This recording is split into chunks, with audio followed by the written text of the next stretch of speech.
자, 이 심리 한번 봅시다. 심리. 자, 심리 봐봐. 서울의 이 심리가 뭐야? 이 형광색을 봐야 돼. 형광색. 아, 더 자세히 설명해 줘야 되겠네. 혹시 안 보일 수도 있으니까. 네, 그렇지? 이 형광색을 보세요. 이 심리는 하루 아침에도 변해요. 그러니까 오로락, 내리락, 오로락, 내리락 계속 하는데, 그래서 이게 출렁출렁하기 때문에 뭐냐면 상단이 어떻게 높아지는지 계속. 추세선. 그렇지, 추세선. 하단이 낮아지는지가 중요하다는 거야. 근데 하단이 완전 깨져서 내려왔다가 다시 반등해서 올라가는 거죠. 네. 가만히 뒀으면 요렇게 하다가 다시 요렇게 갔을 건데, 규제가, 와, 근데 규제를 한 것도 사실 아니지. X 하나 가지고 이렇게 만든 거 아니야?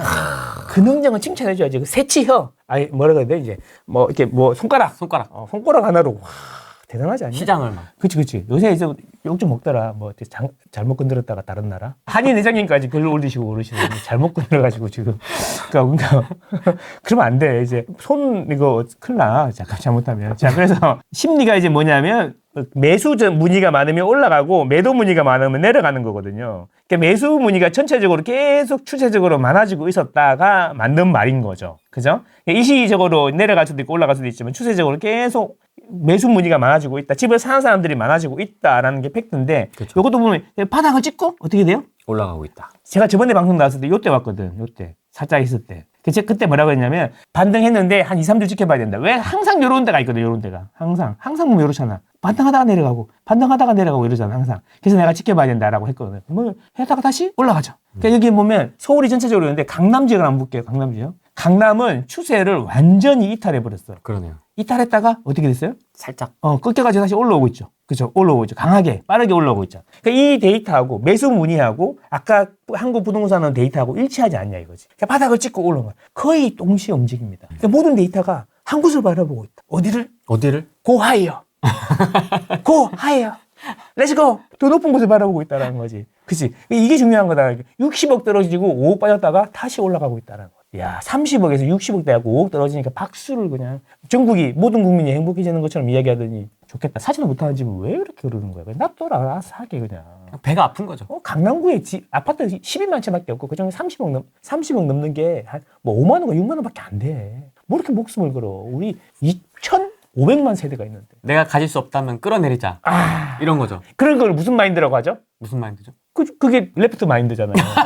모든 세상이 평평하고 골고루 이렇게 돼야지 섞어주고 다. 나도 원베일리 살고 싶다. 그치. 나는 돈은 없지만 원베일리 살고 싶다. 한강뷰 달라. 나도 똑같은 인간이다. 내 나라 한강뷰. 아니, 경쟁이 심한 거는 일부 소수만 가질 수 있는 거 아니야. 그 일부 소수가 가져야 한다면 그거는 누가 가지는 게 맞느냐라는 가치관이라는 게 있잖아. 그게 어디에 있어? 헌법에 들어가 있잖아. 정부하고 우리하고 계약을 맺은 거예요. 정부가 우리를 보호해주고 우리가 그 보호를 받는 대신에 세금을 내는 거야. 그렇게 봐야 되는 거야. 그게 계약이고 헌법이야. 그 계약서를 헌법으로 명시한 거죠. 프랑스 대혁명 해가지고 만들어진 게 그거잖아. 그래서 이제 프랑스는 좀 색이 다르긴 하지. 뭐 왕도 말 안 들으면 그냥 땡까당 해가지고 밖에서에다가 들고 가고 막 이러잖아. 땡까당. 그죠. 어쨌든 그렇다는 거지. 그 정신이 뭐냐면 자본주의, 시장 경제 이런 거잖아. 그러니까 경쟁을 통해 가지고 효율이 좋고 더 잘하는 사람들을 더 밀어줘 갖고 더 나라가 더 부강하게 만들어주고 국민들이 전체적으로 열심히 일하면 더 많은 걸 가질 수 있다는 그런 생각을 심어줘 가지고 사람들이 더 열심히 해갖고 사람들이 모두가 열심히 해서 다 잘 살게 하는 그게 자본주의잖아. 아담 스미스가 이야기한 거는 아담 스미스 맨날 학교 다닐 때 뭐 배웠어? 국부론 1700 몇 년 뭐 이런 것만 배웠잖아. 근데 그 내용에 대해서 의미에 대해서 생각을 가르치지 않아. 왜? 자본주의 사회에서 그걸 안 가르쳐. 평등해야 되는 모두. 어떻게 평등할 수가 있지?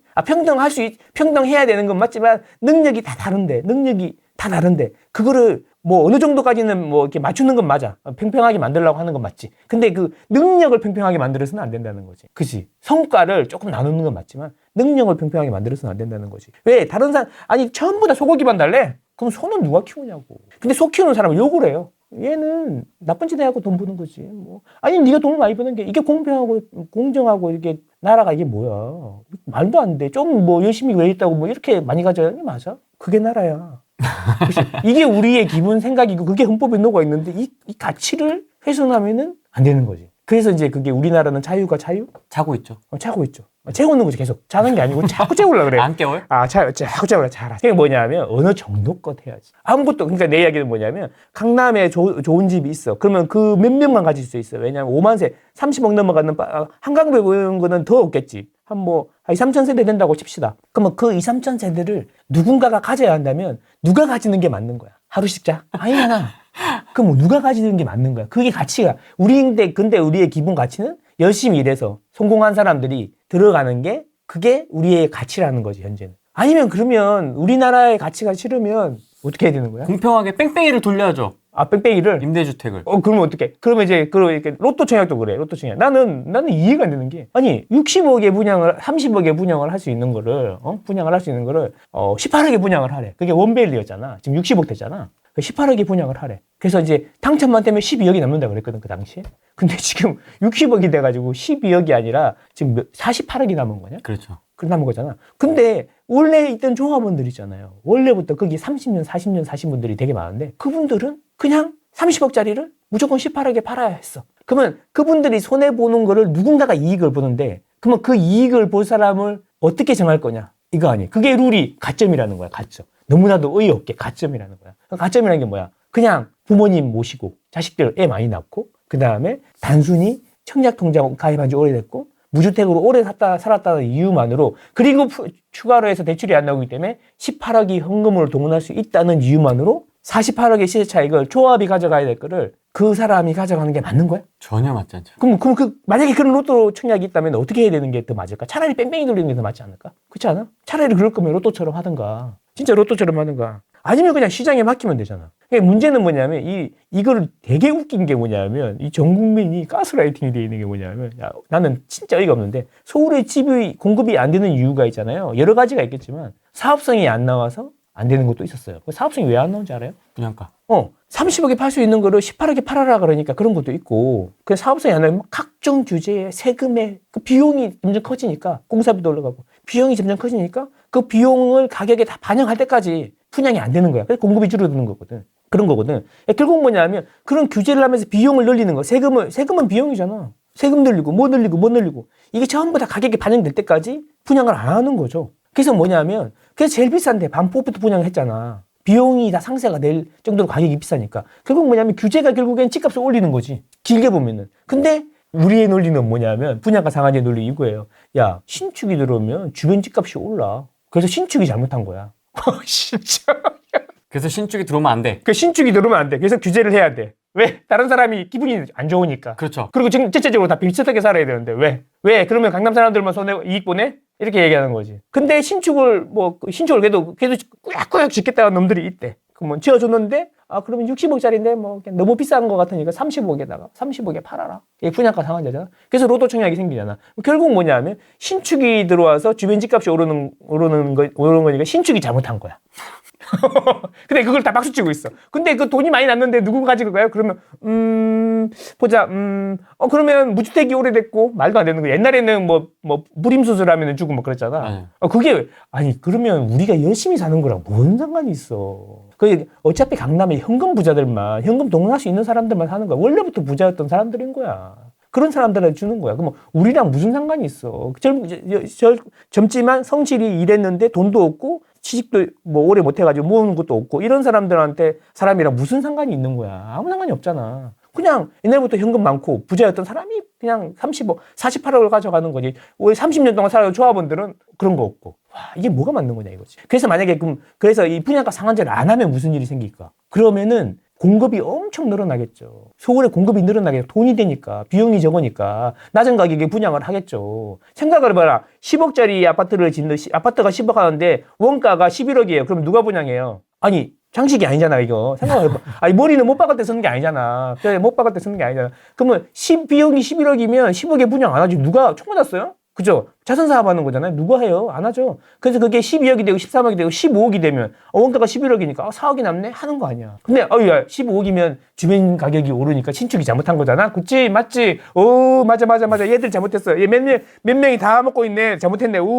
그러니까 분양가 상한제에서 10억에 분양해. 공급을 해? 아니요. 안 해. 하지 말자. 그럼 신축이 잘못한 거야. 근데 이제 그래서 비용이 올라가. 그러면 언제? 20억이 될 때까지 기다리는 거야. 그렇죠. 그래서 이제 20억이 된 거야. 결국에 지나고 나면은 15억에 팔 수 있었던 게 20억을 만들어 놓고 그때 또 욕을 하는 거야. 오, 이러니 공급이 되냐고. 그래서 지금 서울의 공급이 40년 만에 절망적인 수준으로 떨어졌는데도 아직도 분양가 상한제를 해야 된다는 이익을 채권을 채권 매입을 해서 회수를 해야 된다는 이런 이야기를 하고 있는 거야. 그러니까 이제 그런 얘기 들으면 무슨 생각이 드냐면 집값 올라가는 소리하고 자빠졌다 이런 생각밖에 안 되는 거죠. 이게 잘 생각해봐야 돼요, 여러분. 그래서 우리나라만 집값 잡는 규제를 하는 거예요. 왜 다른 나라는 맨날 다른 나라 선진국이라며 선진국들 다 본받자며 그래서 부유세도 올려야 되고 뭐도 올려야 되고 다 올려야 된다며. 근데 그런 건 왜 안 본받냐? 그러니까 여러분 잘 생각해봐야 돼요. 지금 집값을 올리는 게 신축이 올리는 게 맞아요? 아니잖아요. 뭐냐면 그냥 국민들은 운전수인 거야. 차가 움직이는 거는 엔진이 있기 때문에 움직이는 거지 운전수가 타고 있기 때문에 움직이는 게 아니라는 거지. 그럼 그 집값을 올릴 엔진이 뭔지를 봐야 되는데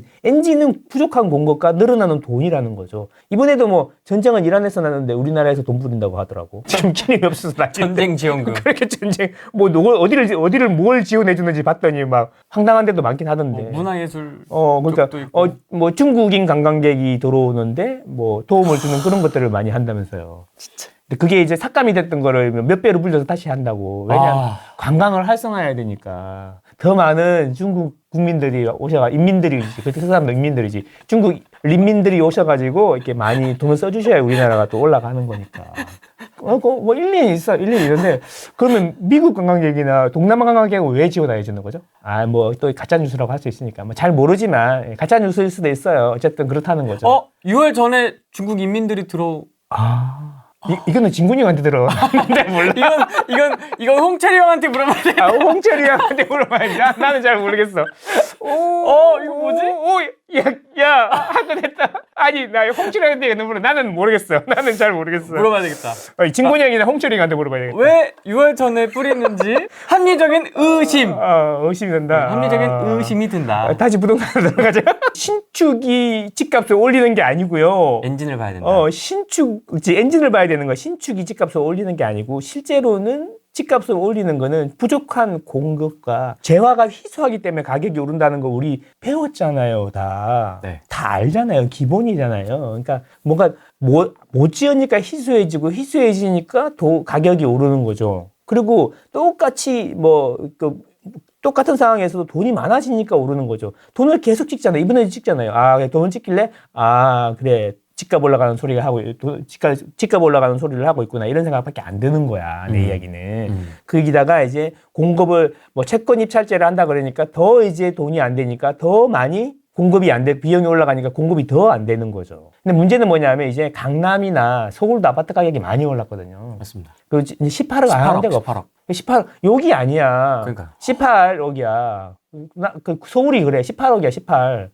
그렇단 말이야. 그러니까 이게 18억이 됐으니까 웬만한 데는 이제 공급이 다 되는 거란 말이야. 진짜 이제 집이 공급이 늘어날 분위기는 조성이 되어 있는데 지금 또 서울시장이 바뀌면 정비사업이 어쩌겠다고 이런 이야기도 또 계속 나고 왜 그동안에 해왔던 게 있으니까 말을 슉 바꾸잖아요. 그렇죠. 세금으로 집값 잡으면 돼요, 안 돼요? 안 된다고 했었죠. 안 된다고 했었죠. 지금은요. 5월 9일 전에 딸리 싹 팔으라면서요. 그럼 뒤져. 그 디지라고 표현을 하진 않았죠. 질식이라고 하지 않았어? 지식이 더 무섭다. 지식은 죽은 건 아니잖아, 일단은. 지식은 해도 안 죽을 수도 있잖아. 어쨌든 그런 거잖아. 그래서 이제 우리가 좀 걱정하고 있는 거지. 그나마 좀 만들어서 이제 지금 당장 5년은 없지만 30년 이후에 조금 생길라나? 이런 생각하고 있었는데, 물론 공약이나 지금 하는 이야기는 차질 없이 잘 하겠다. 이렇게 이야기하니까 일단은 한번 믿어는 봅시다만 어쨌든 그렇다는 거지. 그러니까 이게 그래서 비용을 자꾸 올리고 채권 입찰을 하고 분양가 상한제를 자꾸 확대하게 되면 공급을 더 줄여드는 건데 그러면 이렇게 되면 이제 무슨 일이 생기냐? 아까 표에서 본 거랑 똑같은 일이 생기는 거야. 강남은 그냥 가만히 둬도 되는 거고 주변에 이제 공급이 좀 늘어나고 집값이 안정되나 싶은데 이게 또 비용이 늘어나면 또 공급이 오히려 줄어들어서 18억에 분양하던 거를 이제 28억에 분양해야 되는 거죠. 실제로 지금 동작 같은 경우도. 그러니까 18억에 분양하던 게 비용 때문에 28억에 분양될 때까지 공급을 안 하고 있을 수도 있는 거잖아. 이런 식으로 돌아가는 거예요. 이게 자본주의고 우리 헌법에 명시된 자유시장 경제 아닙니까? 자유시장 경제예요. 그죠? 우리는 자유민주주의 국가잖아요. 그죠?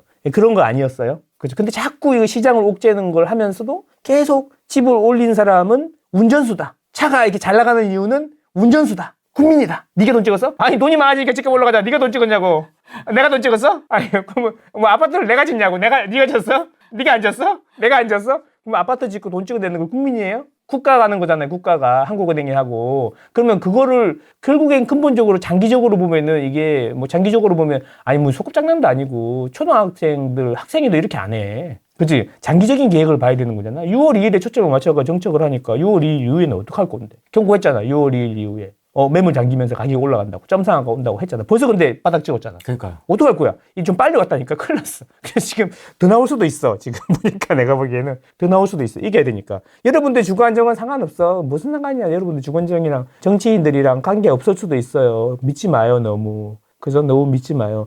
당신한테 잘해주는 사람한테 조심해야 돼요. 그렇죠. 그렇죠. 뒤통수 맞아요. 너무 믿지 마요. 얼얼하다. 정치인들 너무 믿지 마세요. 빨간색이든 파란색이든 너무 믿지 말고 어쨌든 너무 믿지 마. 알아서 색깔 골라가서 뭐 믿지 말든가 알아서 하시는 건데 너무 정치인들 너무 믿지 마시고 6월 2일 지나고 나면은 이제 나몰라라 할 수도 있는 거죠. 근데 결국에는 뭐예요? 지금 강남 집값은 잠깐 잡았는지 우리가 살 수 없는 강남 집값은 잠깐 잡았는지 모르겠지만 우리에게 필요한 그 주변에 저가 지역은 많이 오르고 있고 신고가 행진하는 거 보여드렸죠? 추가로 뭐가 있어요? 집을 안 사시는 분들도 많잖아요. 집을 안 사시는 분들이 더 많으시니까 그분들의 집을 안 갖고 계신 분들이 더 적지 전국적으로 보면. 근데 서울은 임차인들이 더 많아요. 근데 임대 가격이 많이 오르고 있다는 거를 눈으로 보여드렸죠. 매매보다 전세가 더 많이 오르고 있다는 걸 눈으로 보여드렸는데 어디가 집이 올랐다는 거냐? 전세가 어디가 올랐다는 거냐라고 하면 제가 할 이야기가 없어요. 그죠? 할 이야기가 없다.